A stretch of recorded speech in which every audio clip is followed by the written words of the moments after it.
The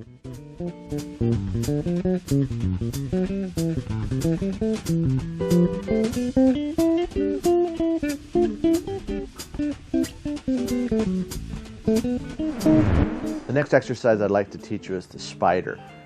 It's been my experience that a lot of you know this exercise, but I have a slightly different take on it, so I'd like to teach it to you. This is a 1 finger per fret exercise. So go up to the top 2 strings, the D and the G string, and place your index finger on the D at the 12th fret. So what we're going to do is play a D, remember, perpendicular next to the fret.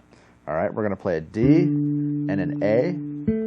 Okay, now right next to that, with our 2nd and 4th finger, we're going to play an E flat and a B flat. So it's a root and a 5th and a root and a 5th.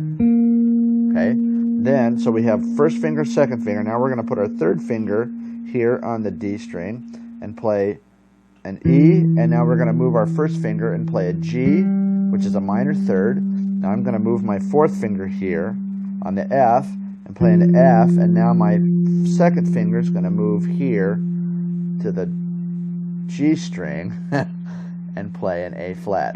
So I have another minor 3rd. So it's root, 5th, root, 5th, minor 3rd, minor 3rd. Okay? Now, I see a lot of people play it this way. They play.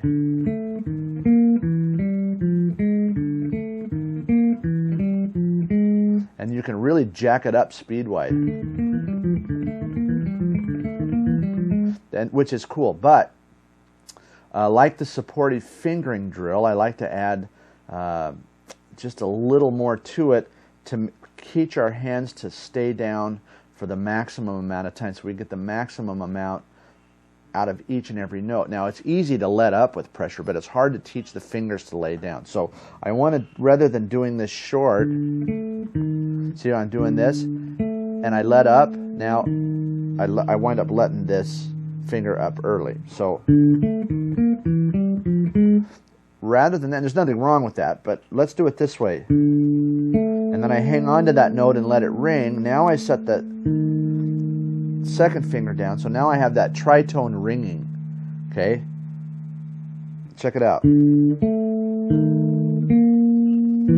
Now I have another tritone here between the 4th and the 3rd finger. Now I get,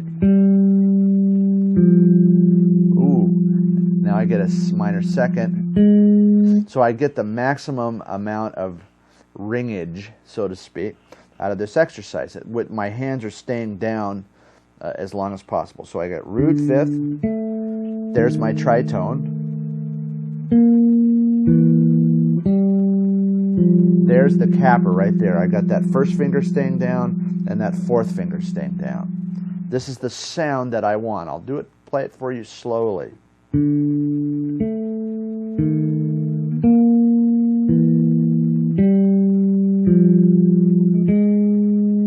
Cool, huh? Yeah, check it out.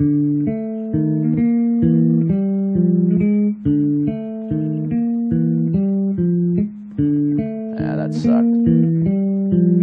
There we go. This adds a whole another degree of difficulty, this exercise. Okay, now typically I'll practice it this way.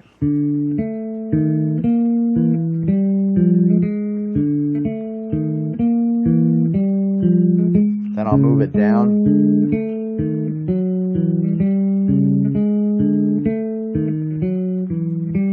And I'll move it down.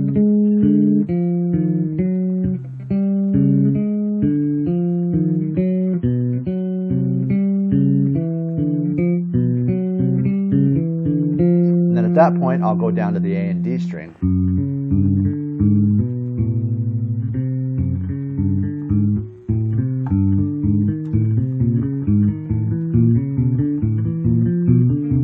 You can take it down to the E and the A string, so on and so forth. So that's the spider. Now there's also a couple other versions that you could do with this. Rather than root and 5th,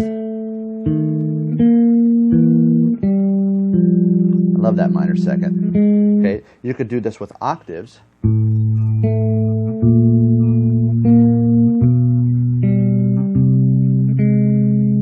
that's cool, isn't it? So you have like an A and an A. Now you got a B flat. Now you got that major seventh interval hanging on there.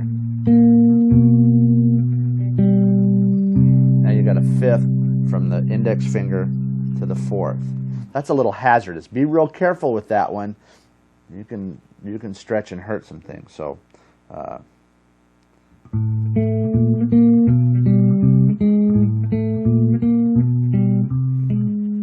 then you can move that down, and then you can do it on the other strings. Now, another version of this that I like is doing this in eighth notes, where you play each note twice.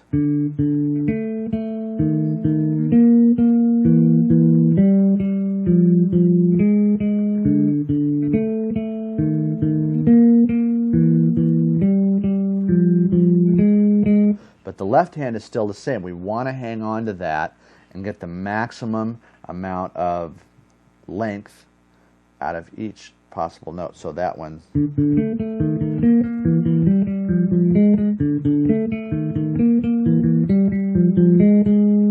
Makes sense? And then you can also do the same thing with the octaves. In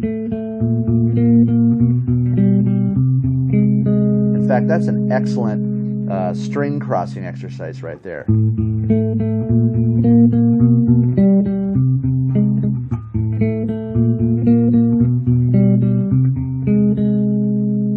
Okay, cool. That's the spider.